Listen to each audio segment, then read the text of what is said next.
Welcome to অ্যাকিউর knowledge. সঠিক জ্ঞান এখানেই। তো আজকের আমাদের ভিডিওর যে টপিক, তোমরা ভিডিও থাম্বনেলেও দেখেছো আর আমার বোর্ডেও দেখতে পাচ্ছ যে আজকের ভিডিওর টপিক হচ্ছে কি লো মার্কস অথবা লো র্যাঙ্ক ইন ডাব্লিউবিজেই 2024। মানে কি? মানে তোমরা যেমনটা জানো যে ডাব্লিউবিজেই 200 নম্বরের পরীক্ষা হয়, তাতে তুমি দেখছো যে তোমার অনেক কম নাম্বার এসছে বা তোমার র্যাঙ্ক অনেক কম এসছে। আজকে যদি আমি ভিডিওটা বানাচ্ছি, আজকের দিনে দাঁড়িয়ে তোমার কাছে অ্যান্সার কি রয়েছে, তুমি ওএমআর স্ক্যান কপি তুমি পেয়ে গেছো, দুটোকে যাচাই করলেই তুমি যা বুঝতে পেরে যাবে যে তোমার মার্কস কত। তোমার মার্কসটা জানতে পারলেই তুমি এক্সপেক্টেড র্যাঙ্কটা বের করে নিতে পারবে। তুমি বুঝতে পেরে গেলে যে তুমি কতটা র্যাঙ্ক করতে পারছো। সেই হিসাবে তোমার দরকার কি এক প্রস্তুতি, যে আমি কি করব। তোমাকে সিদ্ধান্ত নিতে হবে যে ডাব্লিউবিজিতে আমার এত র্যাঙ্ক হচ্ছে, আমার এত মার্কস হচ্ছে, তাহলে আমি কি কলেজে অ্যাডমিশন নেব, আর নিলে কোন কলেজে আমার অ্যাডমিশন নেওয়া উচিত। পশ্চিমবঙ্গের বিভিন্ন ছেলে এবং বলতে গেলে বহু ছেলে মেয়ের মনে এই প্রশ্ন আসে, কারণ সবাই তো ভালো র্যাঙ্ক করতে পারে না। যারা মিডিয়াম র্যাঙ্ক করেছে, যারা লো র্যাঙ্ক করেছে, তারা সবাই চিন্তিত হয়ে পড়ে যে কি করব। লো র্যাঙ্ক চলে এসছে, লো মার্কস পেয়েছি, আমি অনেক কম মার্কস পেয়েছি, হয়তো 20 পেয়েছি, 25 পেয়েছি, 30 পেয়েছি, 15 পেয়েছি, 18 পেয়েছি, তাহলে আমি কি করব। এখন আমার করণীয় কি? আমার ভর্তি হওয়া উচিত কি উচিত নয়? আমি তো ভেবেছিলাম ভর্তি হব, কিন্তু আমার নাম্বার তো ভালো আসেনি। তাহলে তোমার কি করা উচিত, সেটা নিয়ে আজকের ভিডিও। ভিডিওটাকে লাস্ট পর্যন্ত দেখো, তোমার ধারণা একেবারে ক্লিয়ার হয়ে যাবে। তুমি যদি দেখছো তোমার র্যাঙ্ক কম এসছে, তুমি যদি দেখছো তোমার মার্কস কম এসছে, তোমার ধারণা একেবারে ক্লিয়ার হয়ে যাবে যে তোমার কি করা উচিত। ভিডিওটাকে শেষ পর্যন্ত দেখো। ভিডিওটি যদি নতুন হও তাহলে চ্যানেলটিকে সাবস্ক্রাইব করো এবং ভিডিওটিকে শেয়ার করে ছড়িয়ে দাও চারিদিকে, যাতে বিভিন্ন ছেলে মেয়ে এই ভিডিওটি দেখে উপকৃত হতে পারে। করে দাও। তো এবারে চলে আসি আমরা আমাদের মূল বক্তব্য। কি সেটা? সেটা হচ্ছে লো মার্কস ইন ডাব্লিউবিজেই 2024। ডাব্লিউবিজেই 2024-এ অনেক লো মার্কস। ঠিক আছে? এরপরে আমরা বুঝে নিই যে লো মার্কস কি। আমাদের 200 নম্বরের ডাব্লিউবিজেই এক্সাম হয়, 200 নম্বরের। সেখানে তুমি যদি 100 নাম্বার স্কোর করতে পারো, সেটা হয় কিন্তু যথেষ্ট ভালো নাম্বার। 200-র মধ্যে 100 নাম্বারটা হয় যথেষ্ট ভালো নাম্বার। ঠিক আছে? কি বললাম? 100 নাম্বার, 100 200-র মধ্যে। দেখতে না পেলে তোমরা একটু জুম করে নেবে, না হলে কথাগুলো তোমরা শুনতে পাচ্ছ, শোনার একটু অসুবিধা হচ্ছে আমি বুঝতে পারছি, সেটাকে একটু অ্যাডজাস্ট করে নিও। ঠিক আছে? কারণ কন্টেন্টটা একেবারে নিখুঁত পাচ্ছ। তো 200-র মধ্যে যদি তুমি 100 নাম্বার স্কোর করো, সেটা হয় খুবই ভালো স্কোর। ঠিক আছে?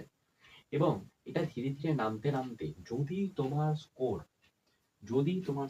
40-এর নিচে নেমে যায়, অর্থাৎ কি 40-এর নিচে, এখানে যাই সংখ্যা হোক, 40টা বড় দেখতে পাচ্ছ, তাহলে এখানে তোমার যাই হোক, মানে তুমি যদি 40-এর নিচে নাম্বার পাচ্ছ এবং তোমার র্যাঙ্ক যদি 10,000-এরও বেশি, অর্থাৎ 12, 14, 17, 18, 20, 25, 50, 70, 80, 90,000, 1 লাখ, 1.5 লাখ, যাই র্যাঙ্ক হোক তোমার, 10,000-এর পরে যাই র্যাঙ্ক হোক, তোমাকে তাহলে ভাবনা চিন্তা করতে হবে যে তুমি অ্যাডমিশন নেবে নাকি অ্যাডমিশন নেবে না।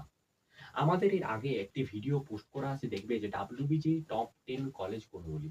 সেই ভিডিওটিতে, সেটি আমাদের প্রথম ভিডিও ছিল, সেই ভিডিওটিতে আমরা আলোচনা করেছি যে টপ 10 কলেজ কি কি, এবং সেখানে আমরা বলেছিলাম যে সেই 10টি কলেজ বাদ দিয়ে অন্য কোনো কলেজে তুমি যেতে যেও না।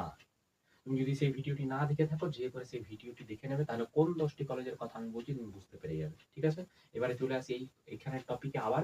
তো আমি কি বলছিলাম, যদি এই 200 নম্বরের পরীক্ষায় ডাব্লিউবিজিতে তুমি 200 নম্বরের পরীক্ষা দিয়ে এসছো, তোমার যদি নাম্বার 40-এর কম হচ্ছে, তুমি পরীক্ষা দিয়েছো, তুমি রেজাল্ট পেয়ে গেছো, বা রেজাল্ট যদি নাও পেয়েছো, তুমি মিলিয়ে দেখে নিয়েছো যে আমার নাম্বার 40 হচ্ছে না, তাহলে তোমাকে চিন্তা করতে হবে। যদি 40-এর উপরে তোমার নাম্বার আছে, তাহলে কিন্তু অনেক বেসরকারি অনেক ভালো ভালো কলেজ রয়েছে, যেগুলোতে তুমি চান্স পেয়ে যেতে পারো যদি তোমার ইচ্ছে থাকে সেখানে পড়ার। ঠিক আছে? কিন্তু তোমার নাম্বার যদি 40-এর কম হয়ে থাকে এবং তোমার র্যাঙ্ক যদি 10,000-এর বেশি যদি র্যাঙ্ক হচ্ছে, 10,000-এর বেশি, 12, 14, 15, 20, 25,000, 50,000, 1 লাখ, যাই র্যাঙ্ক হয়ে থাকো, তাহলে তোমাকে চিন্তা ভাবনা করতে হবে। কি চিন্তা ভাবনা করতে হবে? তোমার যদি ইচ্ছা থাকে ইঞ্জিনিয়ারিং করা, ঠিক আছে, এবং তুমি যদি একেবারে দৃঢ় সংকল্প হও যে আমাকে ইঞ্জিনিয়ার হতেই হবে, এবং তুমি যদি সেইভাবে পড়াশোনা করার জন্য প্রস্তুত থাকো, এবং তোমার র্যাঙ্ক যদি জাস্ট 10,000-এর কাছাকাছি, অর্থাৎ 12, 14, 13, 16, 15 হয়, তাহলে আমি তোমাকে ওপিনিয়ন দেবো যে তাহলে তুমি কলেজ নিয়ে নাও। ঠিক আছে? তাহলে আমি তোমাকে ওপিনিয়ন দেবো যে তুমি কলেজ নিয়ে নাও। এবং তার জন্য আমি তোমাকে একটা স্পেশাল জিনিস বলে রাখছি, যে কলেজ নিতে গেলেও তোমাকে একটা জিনিস দেখতে হবে যে এই র্যাঙ্কে কোনো ভালো সরকারি কলেজ তুমি পাবে না। এই র্যাঙ্কে তুমি ভালো একটা মোটামুটি একটা বেসরকারি কলেজ পেতে পারো। কিন্তু বেসরকারি কলেজে কোনোদিনও কোর ব্রাঞ্চ তুমি নিতে যাবে না। ঠিক আছে? আমি ভালো করে বলে দিচ্ছি, বেসরকারি কলেজে কোর ব্রাঞ্চ নিতে যাবে না। কারণ অনেকে অনেক কথা বলে, কিন্তু কোনো বেসরকারি কলেজে কোর ব্রাঞ্চে খুব একটা ভালো প্লেসমেন্ট নয়। টপ ১-২ টো কলেজ বাদ দিয়ে। টপ কলেজ কোনগুলো? আমার ভিডিওতে আলোচনা করা আছে। যাও সেই ভিডিওটি দেখে এসো। এখন তোমার ধারণা অনেক কথার মধ্যে যারা বুঝতে পারছো না, যাদের কথাগুলো গুলিয়ে যাচ্ছে তাদেরকে আমি বলে দিচ্ছি আরেকবার ভালো করে শোনো যে আমরা কি বিষয় নিয়ে আলোচনা করছি। আমরা আলোচনা করছি লো মার্কস ইন ডাব্লিউবিজি। তোমার যদি ডাব্লিউবিজিতে কম মার্কস আছে, কত কম মার্কস? ৪০ এর থেকে কম।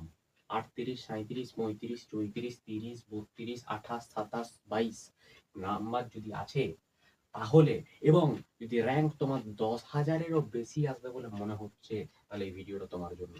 কি বলেছি? আমি কি বললাম এখন? যে যাদের মনে হচ্ছে যে ক্লোজ ৪০ এর থেকে কম কত পাচ্ছ? ৩৭, ৩৮, ৩৯, ৩৫, ৩৬ পাচ্ছ। তারা কি করবে? তাদের যদি ইঞ্জিনিয়ার হওয়ার খুব ইচ্ছে থাকে, তাহলেই তারা কলেজ নেবে। যদি খুব ইচ্ছে থাকে কলেজ যাওয়ার, ঠিক আছে? তাহলেই তুমি কলেজ নেবে। খুব ভালো কলেজ তুমি পাবে না। তুমি একটা ডিসেন্ট একটা বেসরকারি কলেজ পাচ্ছ। সেই ডিসেন্ট বেসরকারি কলেজে তুমি কিন্তু কোর ব্রাঞ্চ নিতে যাবে না। তুমি সেই ডিসেন্ট বেসরকারি কলেজ পাচ্ছ, তুমি কিন্তু কোর ব্রাঞ্চ নেবে না। কোর ব্রাঞ্চ নয় মানে কোর ব্রাঞ্চে কোনগুলো আছে? Mechanical engineer, civil engineer, electrical engineer, এইসব। এইগুলো বেসরকারি ডিসেন্ট কলেজে নিতে যাবে না। কি নেবে? সিএসই নিতে পারো, আইটি নিতে পারো, ইসিই নিতে পারো, যেগুলো নন কোর ব্রাঞ্চ। যেগুলো নন কোর ব্রাঞ্চের মধ্যে পড়ে, যারা জানো না কোর ব্রাঞ্চ কি, নন কোর ব্রাঞ্চ কি, সিএসই কি, আইটি কি, তারা আমাকে কমেন্ট করে জানাও যে এগুলো আমি জানি না, তাহলে আমি সেটা নিয়ে একটা ভিডিও বানিয়ে দেবো। ঠিক আছে? এখন যেটা বলছি সেটা বোঝো, যে তোমার যদি এত কম নাম্বার থাকে এবং যদি ৪০ এর কাছাকাছি থাকে, ৩৬, ৩৭, ৩৫, ৩৮ এরকম যদি নাম্বার থাকে, তাহলে তুমি কি করবে? তাহলে তুমি এটাই করবে যে তুমি কলেজ যদি খুব ইচ্ছা থাকে তোমার ইঞ্জিনিয়ার হও, তাহলে তুমি কলেজ নেবে এবং তুমি কি কলেজ পাবে? ডিসেন্ট প্রাইভেট কলেজ পাবে। সেই ডিসেন্ট প্রাইভেট কলেজে কখনোই রিস্ক নিয়ে কি করতে যাবে না। বলো কি করতে যাবে না? তোমরা পড়তে যাবে না, এটাই যে কোর ব্রাঞ্চে অ্যাডমিশন নিতে যাবে না। ঠিক আছে? একেবারে টাকা পয়সা সমস্ত কিছু জলে চলে যাবে, কিছুই করতে পারবে না। ঠিক আছে? এরপরে বলুন যে আমি তো বুঝলাম, কিন্তু আমার তো ৩৫-৩৬ নাম্বার আসছে না। আমার ৩০ আসছে, ৩০ এর নিচে নাম্বার আসছে। ২৫, ২০, ২২, ২১, ২০, সরি ১৮, ১৭, ১৫, ১৪, ১১, ৯, ৮, ৭ এরকম নাম্বার আসছে। তাহলে আমি তোমাকে স্পষ্ট কথা যদি বলি, সত্যি কথা যদি বলি, অনেস্ট ওপিনিয়ন যদি দিই, তুমি কলেজ নিতে যেও না। তোমার যতই ইচ্ছা থাকুক ইঞ্জিনিয়ার হওয়ার, তুমি কলেজ নিতে যেও না। তোমার ডাব্লিউবিজি একটা ২০০ নাম্বারের পরীক্ষা হচ্ছে। ২০০ নাম্বারের এই যে পরীক্ষা, সেই পরীক্ষাতে তুমি যদি ১৫ নাম্বার পাচ্ছ, ১৫ বা ২০ বা ৭ বা ৮ বা ১০ নাম্বার যদি পাচ্ছ, তাহলে তুমি নিজেই বুঝতে পারছো যে তোমার ফিজিক্স, কেমিস্ট্রি এবং ম্যাথামেটিক্সের অবস্থা কোথায় গিয়ে দাঁড়িয়েছে। হ্যাঁ, এটা কিন্তু তোমার যদি কথাগুলো শুনতে খারাপ লাগছে, তাহলে তুমি বুঝতেই পারছো যে তোমার নিজের দোষ রয়েছে। ঠিক আছে? কথাগুলো শুনতে যদি খারাপ লাগছে, কারণ তুমি ডাব্লিউবিই এক্সামে ৭ নাম্বার পাচ্ছ ২০০ র মধ্যে, তাহলে তুমি ফিজিক্স, কেমিস্ট্রি, ম্যাথে কত ভালো। নিশ্চয়ই তুমি খুব ভালো নও।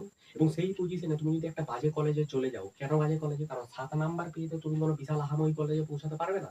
হ্যাঁ, তোমার যদি টাকা পয়সা থাকে তুমি ডিরেক্ট অ্যাডমিশন দিয়ে পৌঁছাতেই পারো। তাহলে তোমার এই ভিডিওটা দেখার কোনো প্রয়োজন নেই। তাহলে তুমি তোমার টাকা দিয়ে তুমি যেকোনো একটা ভালো কলেজে অ্যাডমিশন নিয়ে নিতে পারো। সেটারও ভিডিও আমাদের দেওয়া আছে, যে কোনটা ভালো বেসরকারি কলেজ। ঠিক আছে? আমাদের ভিডিও দেখো, বুঝতে পেরে যাবে। তাহলে এই ভিডিওটা তোমার দেখার কোনো দরকার নেই। কিন্তু যাদের মনে হচ্ছে যে না, আমার তো বিশাল টাকা পয়সা নেই, আমার তো রেজাল্ট খারাপ হচ্ছে, আমি তো একজন ইঞ্জিনিয়ার হতে চাই, তাহলে আমি কিভাবে হবো? তাহলে এই ভিডিওটা তোমার জন্য। ঠিক আছে? তাহলে কন্টিনিউ করো দেখাটা। ঠিক আছে? তো আমি যে কথাটা বললাম, যে তোমার যদি মনে হচ্ছে তুমি ৭ পাবে, তুমি ৮ পাবে, তুমি ৯ পাবে, তুমি ১০ পাবে, তুমি ১২ পাবে, তুমি ১৫ পাবে বা ২৫ পাবে বা ২৮ পাবে, তুমি কলেজ নিতে যেও না। ঠিক আছে? কারণ তুমি এমন কোনো আহামরি কলেজে চান্স পাবে না। একটা নিম্নমানের কলেজে তুমি চান্স পাবে। সেই নিম্নমানের কলেজে তুমি একটা যেকোনো ব্রাঞ্চে ঢুকে গেলে, সেখানে তোমার তোমার ফিজিক্স, কেমিস্ট্রি, ম্যাথের অবস্থা খারাপ। ইঞ্জিনিয়ারিং পড়তে যাবে। ফিজিক্স, কেমিস্ট্রি, ম্যাথ এগুলো হচ্ছে একটা বেস।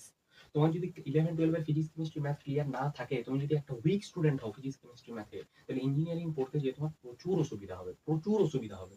মানে ১ম ১ বছর ২ বছরে প্রচুর অসুবিধা হবে। তোমাকে ১ম 11-12 এর বেস ক্লিয়ার করতে হবে। তোমাকে আবার 11-12 শিখতে হবে ওখানে যেয়ে, তারপরে যেয়ে তুমি এগুলো পড়তে পারবে। বুঝতে পেরেছো? তাহলে তোমার কি উচিত? যে আমার ইচ্ছা একদিকে এবং আমার নাম্বার একদিকে। আমার যদি ইচ্ছা আর নাম্বার আলাদা আলাদা দিকে থেকে, তাহলে আমাকে যেকোনো একটাকে বেছে নেবো, সেরকম পাগলামি করলে চলবে না। মানেটা কি? মানে হচ্ছে, যদি আমার নাম্বার খারাপ থাকে এবং আমার ইচ্ছা আছে ইঞ্জিনিয়ার হওয়ার, যেকোনো একটাকে বেছে নিলাম কি, যে আমি ইঞ্জিনিয়ার হবো। সেক্ষেত্রে যে এবারেই হতো তার কোনো মানে নেই। তোমার যদি এত ইচ্ছা থাকে যে আমি ইঞ্জিনিয়ার হবই, আমাকে হতেই হবে, তাহলে তুমি ১ বছর ড্রপ দাও। ভালো করে পড়াশোনা করো, প্রিপারেশন নাও, নিজের বেস ক্লিয়ার করো। ফিজিক্স, কেমিস্ট্রি, ম্যাথামেটিক্স এই ৩ টি সাবজেক্টের উপর ডাব্লিউবিজি এক্সাম হয়। ২০০ নাম্বারের এক্সাম হয়। কি বললাম? ১০০ নাম্বার তোলা মানে বিশাল ভালো ব্যাপার। ১০০ নাম্বার তোলার জন্য প্রিপারেশন শুরু করে দাও। হ্যাঁ? ১ বছর ভালো করে পড়াশোনা করো, পিওর ড্রপ দাও, পড়াশোনা করো, রেডি হও, পরের বছর পরীক্ষা দাও, দিয়ে পরে তুমি চান্স করে চলে যাও। ঠিক আছে? অনেক ইউটিউবার রয়েছে তারা কি বলছে? তারা বলছে যে তুমি 25ও কলেজ পাবে, তুমি 20 নাম্বারেও কলেজ পাবে, তুমি 7 নাম্বার পেলেও কলেজ পাবে, তুমি 0 নাম্বার পেলেও কলেজ পাবে, আর কলেজ তুমি পেয়ে যাবে। কিন্তু তোমার ভবিষ্যতের জন্য সেটা ভালো না খারাপ? সেটা মোটেও ভালো নয়। এই চ্যানেলে তোমাকে সেটা বোঝাচ্ছে, এই চ্যানেলে তোমাকে সেটা বলছে যে তোমার জন্য সেটা ভালো নয়। অনেক পণ্ডিত রয়েছে তারা বলবে, "চলে যাও না। যা হোক একটা পেয়ে যাবে। ৪ বছর পরে যা হোক একটা প্লেসমেন্ট পেয়ে যাবে।" আরে কিচ্ছু পাবে না প্লেসমেন্ট। ঠিক আছে? তোমার ভাগ্য খুব ভালো রইলে তুমি একটা প্লেসমেন্ট উঠিয়ে নিলে, ৬ মাস পরে তোমার চাকরি চলে গেল, তুমি কি করবে? অফ ক্যাম্পাস একটা প্লেসমেন্টও ওঠাতে পারবে না তুমি একটা বাজে কলেজ থেকে। একদম পরিষ্কার কথা বলছি। শুনতে যদি খারাপ লাগছে তার মানে জানবে তুমি ভুল পথে আছো। ঠিক আছে? কথাগুলো মন দিয়ে শোনো। এটাই তোমার ভবিষ্যৎ। এবং কথাগুলো যদি ভালো লাগছে তোমার, তাহলে তুমি জানবে যে তুমি উন্নতির একটা করে ধাপ এগাচ্ছ। শেয়ার করে দাও অন্যদের কাছে। তারাও যেন দেখে, তারাও যেন তাদের ব্রেইনটা যেন খুলে যায়। ঠিক আছে? কি বলছি? ফালতু কথা এখানে হচ্ছে না, ভালো করে বোঝো। ফালতু কথা এখানে হচ্ছে না। যা বলা হচ্ছে ইম্পোর্টেন্ট কথা বলা হচ্ছে, ভেবে চিন্তে স্ট্যাট দেখে প্রতি বছরের তবে বলা হচ্ছে। ঠিক আছে? ফালতু কথা এখানে বলা হচ্ছে না। তো এটা ভালো করে বোঝা হচ্ছে। কি বললাম? যে যদি তোমার ভালো রেজাল্ট হচ্ছে না, তুমি যদি লো মার্কস পাচ্ছ বা লো র‍্যাংক হচ্ছে তোমার, কত 40 এর নিচে, একবারে যদি নিচে আছে 35 36 বা হয়তো ধরে নাও 34 বা 32, যা হোক একটা নাম্বার আছে, তাহলে তাহলে তুমি একটা অ্যাটেম্প নিতে পারো একটা ডিসেন্ট বেসরকারি কলেজে, নন কোর ব্রাঞ্চে ভর্তি হয়ে ৪ বছর ভালো করে পড়াশোনা করে একটি প্লেসমেন্ট উঠিয়ে নিতে পারো। ঠিক আছে? কিন্তু তোমার রেজাল্ট যদি তার থেকেও নিম্নমানের হয়, কি বললাম? 20, 7, 15, 8, 10, 9, 12, 14, 17, এবং তোমার যদি ডিরেক্ট অ্যাডমিশন নেওয়ার ফিনান্সিয়াল কন্ডিশন না থাকে, তাহলে তুমি কোনোভাবেই ইঞ্জিনিয়ারিং নিতে যেও না। কারণ তোমার যদি এই পজিশনে মনে হচ্ছে, হঠাৎ করে যদি একটা মহাজাগতিক শক্তি থেকে তোমার মাথায় বুদ্ধি আসছে যে না দাদা আমি এরপর ইঞ্জিনিয়ারিং নিয়ে বিশাল পড়বো, বিশাল কিছু করবো, তুমি ভুল ভাবছো। ঠিক আছে? তুমি একটা ঘোরের মধ্যে আছো, সেই ঘোরকে কাটাও, চোখে মুখে জল নিয়ে ভিডিওটা দেখো। বুঝতে পেরেছো? না হলে কিন্তু কোনো লাভ নেই। কারণ তোমার ফিজিক্স কেমিস্ট্রি এত উইক, তুমি ওখানে ভর্তি হয়ে গেলে তুমি কিচ্ছু করতে পারবে না জীবনে। করতে পারলেও হয়তো কিছুদিনের মধ্যে সেটা ভেঙে গেল, তারপরে অবস্থা খারাপ হয়ে যাবে। এরপরে কে ৫ লাখের মধ্যে একজন করতে পেরেছে সেইটাকে দেখে করে পাগলের মতো ছুটে গিয়ে কোনো লাভ নেই। ঠিক আছে? ওইসব ফালতু লোকের কথাবার্তা শোনো না। আসল স্ট্যাটিস্টিক্স এ বিশ্বাস করো, কথাগুলো শোনো এবং কথাগুলো বিশ্বাস করো। ঠিক আছে? কথাগুলোতে কি বলা হচ্ছে যে তোমার যদি এরকম নাম্বার থাকে তুমি অ্যাডমিশন নিও না। তুমি কি করবে? তোমার যদি ইঞ্জিনিয়ার হওয়ার খুব ইচ্ছা থাকে তাহলে তুমি ড্রপ দেবে। পরের বছর WBJই দিবে। WBJই তে র‍্যাংক করবে। দিয়ে পরের বছর সম্মানের সহিত তুমি ভর্তি হবে। আচ্ছা, যদি আমি পরের বছর ড্রপ দিই, যদি আমি ড্রপ দিয়ে ভর্তি হই, তাহলে আমার ক্যারিয়ারে সেটা ইফেক্ট করবে না? আমার প্লেসমেন্টে সেটা ইফেক্ট করবে না? না।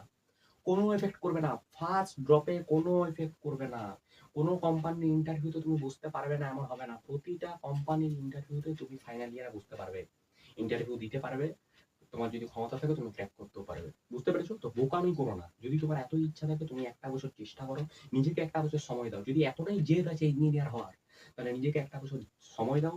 পড়াশোনা করো। পড়াশোনা করে তুমি নিজের জায়গাটা অ্যাচিভ করে নাও। বাস পিওর ড্রপ দাও ১ টা বছর, কোনো অসুবিধা হবে না। এবং তুমি যদি অলরেডি ফার্স্ট ড্রপার এবং তারপরে তোমার যদি এরকম ১০-১২ রেজাল্ট হয়েছে, তাহলে তুমি নিজেই বুঝতে পারছো যে ১ টা বছর তুমি কিচ্ছু করোনি। তুমি শুধু ঘুরে বেড়িয়েছো এবং সময় নষ্ট করেছো। তুমি সেটা বুঝতে পারছো।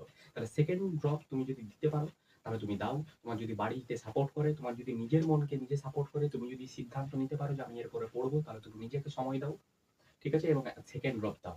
আচ্ছা, সেকেন্ড ড্রপ দিলে কি প্লেসমেন্টে অসুবিধা হবে? এমন কোনো অসুবিধা হবে না। 85% থেকে 90% কোম্পানিকে তুমি বসতে পারবে প্লেসমেন্টে। Second drop. এরপর তুমি যদি অলরেডি সেকেন্ড ড্রপার এবং তারপরে তোমার রেজাল্ট হয়েছে ১০, ১২, ১৮, তাহলে আমার মনে হয় না WBJই তোমার জন্য পারফেক্ট। তোমার যদি নিজের মনে হয় তাহলে ঠিক আছে। কিন্তু আমার সেটা মনে হয় না। তুমি অন্য কোনো লাইনে নিজের কেরিয়ার দেখা শুরু করো এবং অন্য কোনো লাইনকে বেছে নাও। ঠিক আছে? অন্য কোনো লাইনে তোমার হয়তো বিশাল বড় ভবিষ্যৎ তোমার অপেক্ষা করছে। এক লাইনের রাস্তা বন্ধ হয়ে যাওয়া মানে এটা নয় যে তুমি লাইফে ফেল করে গেলে। এইখানে তুমি দেখছো যে তুমি ১ম বার দিলে হলো না, ফার্স্ট ড্রপ হলো না, সেকেন্ড ড্রপ হলো না, তাহলে তুমি এটা বুঝে যাও যে এইবারে হবে না। এইটা আমার জন্য নয়। যেটা তোমার জন্য সেটা তুমি খোঁজো, খুঁজে করে সেই লাইনে তুমি যাও। ঠিক আছে? সেই লাইনে যেয়ে করে নিজের ভবিষ্যৎ তৈরি করো। তুমি অন্য কোন বিষয়ে ভালো সেটা দেখো। সেটা জেনারেল লাইন হোক, সেটা ডাক্তারি হোক, সেটা সেটা নার্সিং হোক, সেটা BMLT হোক, সেটা DMLT হোক, সেটা BSc OTT হোক, যেকোনো লাইন হোক। সেটাকে ফাইন্ড আউট করো। ফাইন্ড আউট করে সেই কাজটি তুমি করো। বোকামি একদম করো না। এই কথাগুলো YouTube এ কোথাও তোমাকে বলবে না। ঠিক আছে? তোমাকে শুধু বুঝিয়ে দিচ্ছে ভিউ পাওয়ার জন্য যে এই দেখো ১০ নাম্বারও এই কলেজ, এই কলেজ, ওই কলেজ। আবার কয়েকটা ইউটিউবার ব্রেন ওয়াশ করে যে ৩০ নাম্বার, ২০ নাম্বারেও তুমি গভর্নমেন্ট কলেজ পাবে। কোনো যায় আসে না। গভর্নমেন্ট কলেজ নাকি প্রাইভেট কলেজ কোনো যায় আসে না। এমনটা অনেক ভুল ধারণা যে গভর্নমেন্ট কলেজ মানেই ভালো। অনেকে আছে যারা বহরমপুর, শ্রীরামপুর, কোলাঘাট বিভিন্ন জায়গায় পড়ে, তাদের কিন্তু কলেজের অত ভালো অবস্থা নেই, তাদের প্লেসমেন্ট খুব ভালো নয়, তারা চলে গেছে গভর্নমেন্টের আশায়। অনেকে ভাবে সেমি গভর্নমেন্ট মানে ভালো, গভর্নমেন্ট মানে ভালো, গভর্নমেন্ট কলেজ মানেই ভালো নয়, সেমি গভর্নমেন্ট কলেজ মানেই ভালো নয়। কথাগুলোকে বিশ্বাস করো, বিশ্বাস করলে কোনোদিনও ঠকবে না। এখানে একদম অ্যাকুরেট জিনিস বলা হয়, এটা অ্যাকিউর নলেজ চ্যানেল, সঠিক জ্ঞান এখানে, এটা মাথায় রাখবে। তোমাদেরকে কি বললাম আমি, তুমি যদি 40 নাম্বার পাচ্ছ, 40-এর উপরে যদি তোমার নাম্বার আছে, 42, 43, 44, 45, 47, 48, 50, তুমি যদি ইচ্ছা থাকে তুমি হতে পারো, তুমি ইঞ্জিনিয়ারিং কলেজে ভর্তি হতে পারো। কিন্তু তোমার যদি 40 আর নিচে নাম্বার আছে, তাহলে তুমি ভাবো, ঠিক আছে, তাহলে তুমি ভাবো যে কথাগুলো বললাম আমি ভাবো। তোমার যদি একদম লো নাম্বার আছে, একদম ভর্তি হয় না। 10, 12, 15, 7, 8, 6 এইসব নাম্বারে একদম ভর্তি হয়ে না। 1 বছর নিজেকে সময় দাও, যদি জেদ থাকে। আর যদি তোমার মনে হচ্ছে যে না, তাহলে তুমি ইঞ্জিনিয়ারিং ছেড়ে দাও। এমন তো কিছু নেই যে ইঞ্জিনিয়ারিং এই সব, তোমার যদি মনে হচ্ছে যে আমি ইঞ্জিনিয়ার হবই, তাহলে তুমি নিজেকে সময় দাও। তোমার যদি মনে হচ্ছে না ইঞ্জিনিয়ারিং টা আমার জন্য নয়, আমি শুধুমাত্র প্লেসমেন্টের আশায়, প্লেসমেন্টের কথা ভেবে যে ইঞ্জিনিয়ারিং করলে আমি 4 বছর পরে একটা চাকরি পাবো, সেই আশায় যদি তুমি ভাবছো যে ইঞ্জিনিয়ারিং করতে ভর্তি হবে, তুমি কিন্তু খুব বড় ভুল করছো। ঠিক আছে? সেই ভুলটা তোমার সেকেন্ড ইয়ার, ফার্স্ট ইয়ারেই ভেঙে যাবে, এবং তুমি তখন বুঝতে পারবে যে রিয়েলিটিটা কি। যদি বিশ্বাস না হয়, যে কোনো দাদা যারা ইঞ্জিনিয়ারিং করছে তাদের সাথে কথা বলে জেনে নিও যে রিয়েলিটিটা কি। ঠিক আছে? যে সেকেন্ড ইয়ার, থার্ড ইয়ারে প্লেসমেন্টের আশা একদম ভুলে যাবে। কারণ এই যে তোমার ফিজিক্স, কেমিস্ট্রি, বায়োলজির যা ফিজিক্স, কেমিস্ট্রি, ম্যাথামেটিক্সের যে তোমার অবস্থা, সেই অবস্থায় যে করে তুমি ওই ভাববে যে আমি 20 এলপিএ প্যাকেজ উঠাবো, তোমার একদম স্বপ্ন একদম ভেঙে চুরমার হয়ে যাবে 1 বছরের পরে। ঠিক আছে? আমি একদম রিয়েলিটিটা স্পষ্ট বলছি, তার জন্য হয়তো কথাটা শুনতে খারাপও লাগতে পারে, কিন্তু এটা বাস্তব। ঠিক আছে? সুতরাং ভেবে চিন্তে তুমি অ্যাডমিশন নাও, আমি যেমনটা বললাম। এরপরে আমি অ্যাডমিশন সাপোর্টও চালু করব, সেখানে লঞ্চ করব, যেখানে আমরা কেরিয়ার গাইডেন্স দেবো। ঠিক আছে? কেরিয়ার সাপোর্ট, অ্যাডমিশন সাপোর্ট, ঠিক আছে, কাউন্সিলিং সাপোর্ট, এরকম থাকবে। অনেক কম, অনেক অনেক কম রেটে, অনেক কম মূল্যে আমরা সেটি চালু করব। সেখানে এনরোল করে যেও, তোমাকে আমরা ডিরেক্ট ফোন করে ভার্চুয়াল ভিডিও কলের মাধ্যমে আমরা তোমার সাথে কথাবার্তা বলবো, তোমার বাড়ির লোকের সাথে কথাবার্তা বলবো যে তোমার জন্য কোনটা ঠিক হবে, এবং তোমাকে সঠিক ডিসিশন নিতে সাহায্য করব। এবং কখনোই এটা ভেবো না যে কোনো লাইনে স্কোপ নেই, কোনো এই লাইনে স্কোপ আছে এবং এই লাইনে স্কোপ নেই। অনেকে ভাবে যে জেনারেল লাইনে স্কোপ নেই, অনেকে ভাবে যে অন্য একটা লাইনে হয়তো স্কোপ নেই, বিএমএলটিতে হয়তো স্কোপ নেই। সেটা নিয়ে করে আমি আমার আগের ভিডিওতে কথা বলেছি যে কত স্কোপ কিন্তু প্রতিটা লাইনে রয়েছে। তুমি যদি পড়াশোনা করো, তুমি প্রতিটা লাইনে স্কোপ পাবে। তুমি যদি পড়াশোনা না করো, তুমি কোনো লাইনে স্কোপ পাবে না। কোনো লাইন খারাপ ভাবতে যেও না। তোমার যদি এখানে রেজাল্ট হচ্ছে না, তুমি নিজেকে সময় দাও। যদি দেখছো যে সময় দিয়েও হচ্ছে না, তাহলে তুমি অন্য লাইনে ভর্তি হও, পড়াশোনা করো, তুমি কিন্তু চাকরি পাবেই। ঠিক আছে? তাতে তুমি জেনারেল লাইনে পড়ো, তুমি অন্য কোনো কোর্সের লাইনে পড়ো, তুমি কিন্তু চাকরি পাবেই। নিজেকে ভালো করে পড়াশোনা করতে হবে। ফিজিক্স, কেমিস্ট্রি, ম্যাথামেটিক্সের যাচ্ছাতা অবস্থা, 200-র মধ্যে আমি 5 নাম্বার পাচ্ছি এবং আমি একটা ইঞ্জিনিয়ারিং কলেজে ভর্তি হয়ে 25 এলপি এর প্যাকেজ আশা করছি, সেটা কিন্তু মানে মানে স্বপ্নে ভাবাটাই ঠিক আছে। বাস্তবে তুমি যদি ভাবছো, তাহলে তুমি অনেক বড় ভুল করছো। তো এরপরে ডিসিশনটা তোমার। নাম্বার তোমার, ভর্তি হবে তুমি, টাকা পয়সা তোমার, ভবিষ্যৎ তোমার, তো পুরোটাই তোমার উপর নির্ভর করছে। কিন্তু আমি আমার অনেস্ট ওপিনিয়ন দিলাম। এভাবেই অনেস্ট ওপিনিয়ন এই চ্যানেলে কিন্তু চলতে থাকবে। তোমার যদি কথাগুলো ভালো লেগেছে, তুমি অপেক্ষা করো সেই ব্যাচের জন্য। যখনই সেখানে তুমি আমাদের সাথে কথা বলতে পারবে, বড় বড় সব এক্সপার্টরা রয়েছে যারা বিভিন্ন কলেজে কলেজে চলে গেছে, সেই সমস্ত এক্সপার্টদের সাথে কথা বলতে পারবে। তারা তোমাকে বুঝিয়ে দেবে যে তোমার এই র্যাঙ্কে অ্যাডমিশন নেওয়া উচিত নাকি উচিত নয়। এবং এটাও সাপোর্ট করবে যে তুমি ইঞ্জিনিয়ারিং না করলে কোন কোন কলেজে বা কিসে তুমি ভর্তি হতে পারো, কোনটা তোমার জন্য বেটার হবে। ঠিক আছে? সবকিছু দেখে করে অ্যানালিসিস করবে। সেটা খুবই খুবই কম ফিসে, হয়তো 49 টাকা বা 99 টাকা বা 199 টাকা, এর মধ্যে তোমার হয়তো সেটা থাকবে। তো তুমি বুঝতে পারছো যে তুমি কতটা পরিমাণে জিনিসপত্র সাপোর্ট পেতে চলেছো। সুতরাং আমি আশা করি যে এই ভিডিওর মাধ্যমে তোমার যে প্রশ্ন ছিল যে লো মার্কস ইন ডাব্লিউজি 2024, 2024-এ ডাব্লিউবিজিতে কম মার্কস আছে, তাহলে কি করবো, তোমার যে এই মানে চিন্তাটা ছিল, সেই চিন্তাটা আশা করি দূর হয়েছে। আমি কাছে তুমি যদি নিজের ভবিষ্যৎ সম্বন্ধে সচেতন, কথাগুলো তুমি বুঝবে, তোমার ভালো লাগবে, তুমি শেয়ারও করবে, তুমি লাইকও করবে, তুমি সাবস্ক্রাইবও করবে। আর তুমি যদি নিজের ভবিষ্যৎ সম্বন্ধে সচেতন নাও, নিজের ভবিষ্যৎ যদি নষ্ট করতে তুমি প্রিপেয়ার্ড, তাহলে তোমার আমার কথাগুলোও খারাপ লাগবে, আমার ভিডিও তোমার পছন্দ হবে না। ঠিক আছে? তো আজকের ভিডিওটা এখানেই আমি শেষ করছি। আমি আশা করি যে তোমাদের ভিডিওটা ভালো লেগেছে। ভালো যদি লেগে থাকে, শেয়ারটা করতে ভুলো না, লাইক করতে ভুলো না, কমেন্ট করতে ভুলো না। আর চ্যানেলে নতুন হলে সাবস্ক্রাইব তো করতেই হবে, সেটা তোমরা জানো। ঠিক আছে? তো থ্যাংকস ফর ওয়াচিং।